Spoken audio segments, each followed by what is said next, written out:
د مولانا زکریا رحمت الله علیه فضل اعمال کې یو واقعه دی کړی او یو کس هغه به درود شریف ډېر زیات الله کې به درود شریف د دې کثرت به کوو او فضایل اورېدلي چې ډېر اجر دی ډېر ثواب دی. نو یو ورځ الله رسول یې خوب کې الله رسول ته فرمایي دا څه کې دومره ډېر درود شریف دی و یا رسول الله ما فضائل اوریدلې دي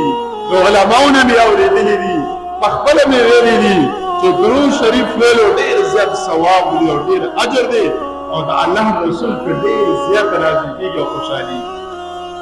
یا رسول الله دی وجنا زه درود شریف ډېر زیات یم هر وخت مې په خوله باندې په ژبه باندې درود شریف او دا وایم چې دې ثواب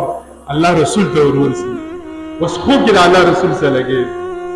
د الله رسول ته خپل را نږدې کا او یو نږدې کا د الله رسول ولا خپل کړه او چې کله را پاسېدو نو ټول عمر به د خپل خوشبو خطر